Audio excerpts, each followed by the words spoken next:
नमस्कार। मैं Sanjay Kumar Awasthi, Shant Niketan neurotherapy centre, Rampur Naimish road, Sitapur. प्रभु परमात्मा की पार कृपा हमारे आप सबके ऊपर है, और वो क्या है कृपा और कहाँ से उसकी शुरुआत होती है।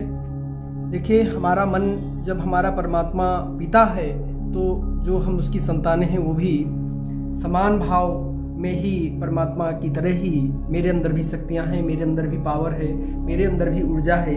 उसको हमें जगाने और जानने की ज़रूरत है।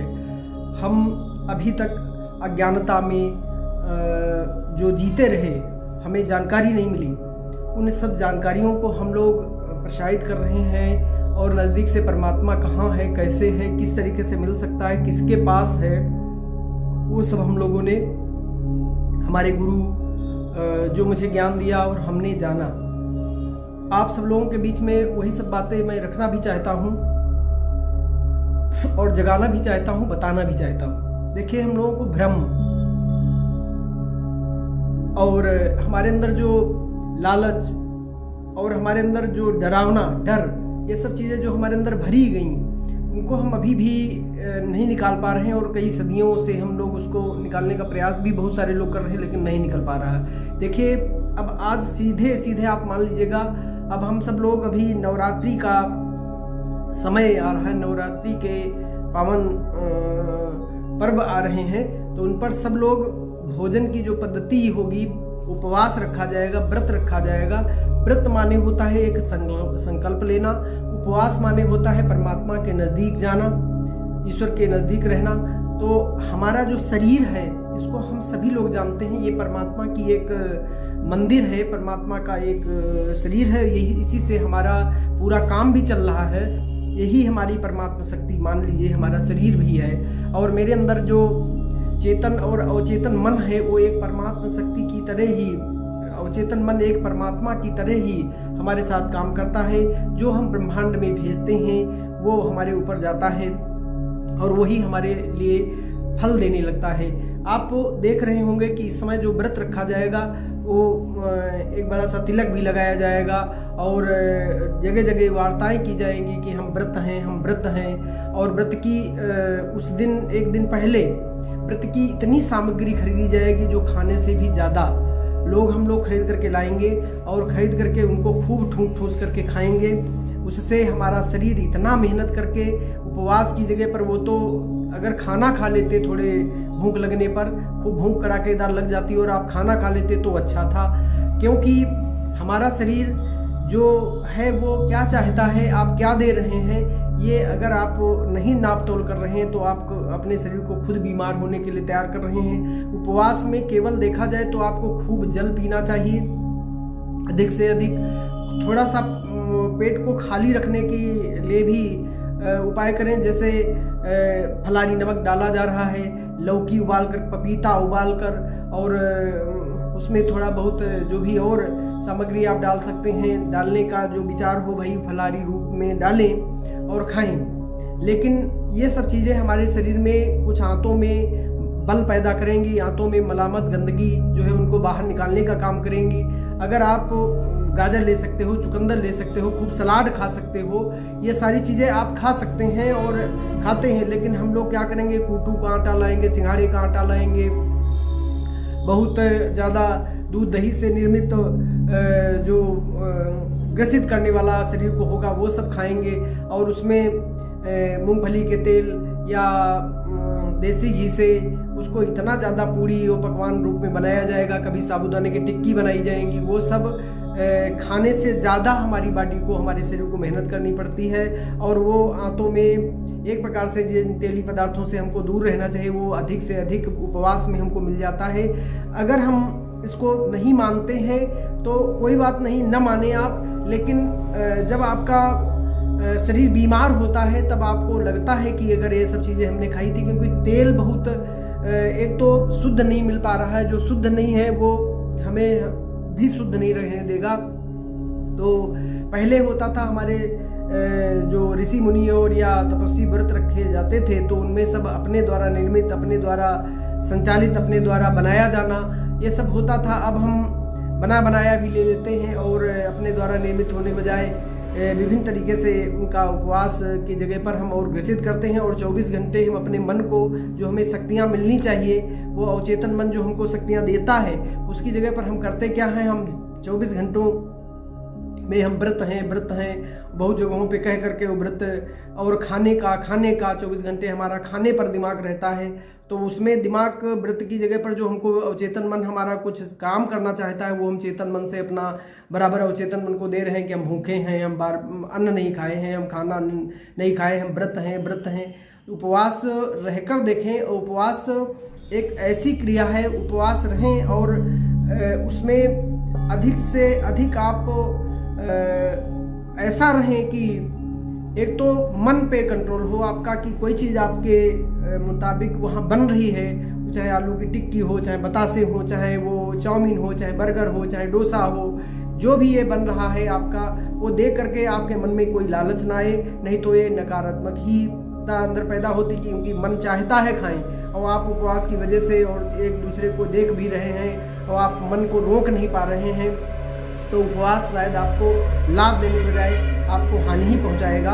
इसलिए आप अपने मन को रोकें, मन की क्रिया जो है उस मन को दें, और मन जब ही आपका ये मानेगा जब आप उसको जो है अवचेतन मन में जाएंगे। अवचेतन मन हमारा जब काम करता है जब आप बढ़िया ध्यान करते हैं, और उपवास के नाम से ये नहीं कि उपवास रहें, उपवास रह करके आप अपने मन को कंट्रोल करें। जैसे मन आपका जो चीज़ आपके सामने रखी है और आपका मन मतलब करेगी, जैसे आप नशीले पदार्थों को कह देते हैं हम छोड़ दिया, महीने भर छोड़ देते हैं, उसके बाद फिर आप नहीं रोक पाते मन को और फिर खाने पीने लगते हैं। तो इसलिए मन को कंट्रोल करने का केवल आपके पास एक ही उपाय है कि अवचेतन मन की शक्तियों को जगाएं। वो कब जगती हैं, कैसे जगती हैं? सुंदर आपको कोई गुरु, आपको जो मेडिटेशन करना, ध्यान करना जानता हो, जहाँ पर समयातीत, कालातीत, गुणातीत का अभाव न रह जाए। जैसे आप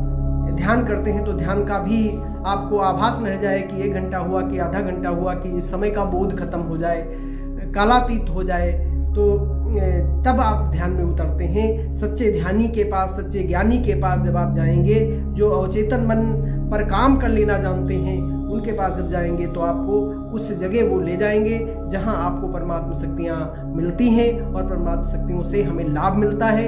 ईश्वर के द्वारा जो बनाए हुए नियम हैं उनको हमको जानना चाहिए। ईश्वर ने हमें किस लायक बनाया है, ईश्वर ने हमको क्या दिया है, ईश्वर के बनाए हुए नियम हम जान पा रहे हैं कि नहीं जान पा रहे हैं। कभी जैसे उपवास के, आज इनका उपवास है, कल भूस देवी माता का है, परसों उसका है।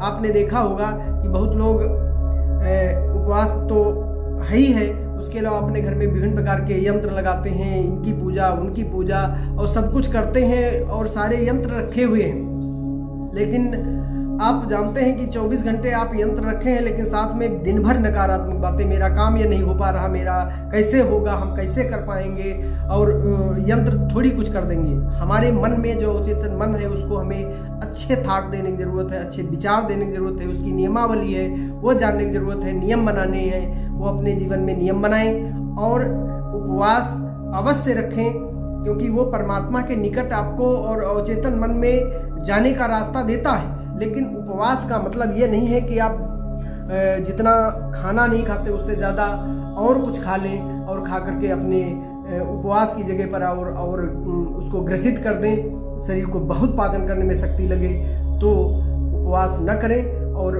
मेरी समझ में कि खाली ऐसा मान लें कि हमें भूख लगने पर, जब खूब भूख लगेगी तब हम कुछ खाएंगे, खाना खाएंगे, तब तो उपवास की जगह पर वो बढ़िया काम कर जाएगा, और अन्न खा लेंगे तो भी कोई बात नहीं। हमें खाने पर ये विचार रखना है कि भूख लगने पर ही खाना खाएं, खूब चबा चबा कर खाना खाएं। ये दवा हम आपको बता रहे हैं, आपके जीवन के संघर्ष से लड़ने के लिए, आपके शरीर में जो शक्तियां हैं, आपके अंदर जो केमिकल है वो आपके शरीर को जो मजबूत करते हैं, उसके लिए हम बता रहे हैं। और अक्सर एक बात और भी करते हैं, जब कोई सही या सत्य बात या सटीक बात कहता है तो उसके वीडियो को हम स्किप करके छोड़ देते हैं, देखते ही नहीं हैं। लेकिन जब वही समस्या बन करके खड़ी होती है तब आप हर चीज़ ढूंढते हैं और देखते भी हैं और 10-10 बार वही वीडियो देखते हैं। जब आपको समस्या क्या घर में कोई ऐसी बीमारी से ग्रसित हो जाता है, वही भोजन जो हम आपको बता रहे हैं कि आप भूख लगने से खाएं, आप भूख लगने से कुछ भी खाएंगे पचेगा, दावे के साथ हम आपको बता रहे हैं। लेकिन भूख नहीं लगेगी तो आप अमृत खाएं, वो भी आपको अपच होगा और आपका स्वास्थ्य बिगड़ेगा, आप बीमार होंगे, आपको कोई दवाएं काम नहीं करेंगी और आपको ऐसी जगह वो ले जाएगी आपका खान पीन कि आप वापस आने में आपको बहुत बड़ी दिक्कत लगेगी, धन संपदा जाएगी, वैभव जाएगा, सामाजिक प्रतिष्ठा जाएगी और व्यक्तित्व जाएगा ही। इसलिए हमारा ना आप माने, आप केवल गूगल पर सर्च करें कि वास्तव में हमें क्या लेना चाहिए। आजकल तो सब मोबाइल है, गूगल है, तमाम जानकारी देने वाले सैकड़ों यूट्यूबर हैं, यूट्यूब पर बता रहे हैं। लेकिन ये है जो हम बता रहे हैं आपको, हम कोई ज्ञानी नहीं, कोई समृद्धशाली नहीं, बहुत हमें वो नहीं, हम परमात्मा को बहुत कुछ नज़दीक से जान रहे हैं, हम भी अधूरे हैं, हमारे अंदर भी अभी कमी है, हम भी उसके अभी लायक नहीं। लेकिन परमात्मा की जो कृपा पानी है आपको, तो आप खुद अपने ऊपर अभ्यास करके देखें कि वास्तव में क्या हम अपने मन को कंट्रोल कर पा रहे हैं, मन हमारा क्या रुक जा पा रहा है। देखिए, जो आप नशीले पदार्थ जैसे कोई लेते हैं तो तभी तो आप नहीं मानते हैं कि अपने मन को कंट्रोल नहीं कर पाते। वो उसी प्रकार से एक भोजन का भी नशा मतलब बार बार दिमाग में कचोट रहा कि हमने खाया नहीं, हमने खाया नहीं। अरे खाए नहीं हो तो कोई बात नहीं, लेकिन जो खाए हो पचाए हो या नहीं पचाए हो ये जानना जरूरी है। इसीलिए हम सब लोग सब आपको जगा रहे हैं, भाइयों बहनों, बेटियों, बेटा, जो भी हमारे मित्र मंडली, छात्र छात्राएं जो देख रहे हैं, व्रत अवश्य रखें। व्रत में किसी दिन जलाहार बिल्कुल रहे, किसी दिन फलाहार रहे, फल खाएंगे, किसी दिन ऐसा भोजन लें जो आपको बॉडी को किसी भी प्रकार से ग्रसित न करे। 7 दिनों में आप अपने बॉडी को विभाग है कर ले और उनके अंदर शक्तियां भर दें। ऐसा व्रत का उपाय करें। नींबू का पानी, शिकंजी पी सकते हैं, ये सब बल लीजिए, शक्तिशाली हो। 7-8 दिन आप शक्तिशाली करेंगे। एक प्रकार से तमाम सारी बीमारियों के लिए बहुत के लिए हमारे अंदर हे परमात्मा, हे ब्रह्मांड की शक्तियाँ, हे देवी माँ, जो भी आप राम जी, कृष्ण जी, जिसको आप मानते हो आपके अंदर शक्तियाँ हो जाए, आपका जीवन मंगलमय हो, आप मुक्त हो, समझदारी हो, शक्तिशाली हो, ऊर्जावान हो, समृद्धिशाली हो, सब कुछ आपको परमात्मा दे। उन्हीं कामनाओं के साथ में आपको अगले मिलेंगे और उपवास आप अवश्य रखें। लेकिन इस वीडियो को ध्यान से सुनिए और विचार करिए, तब आप अपना उपवास अवश्य रखें, क्योंकि हमारे धर्म में भी उपवास का महत्व है।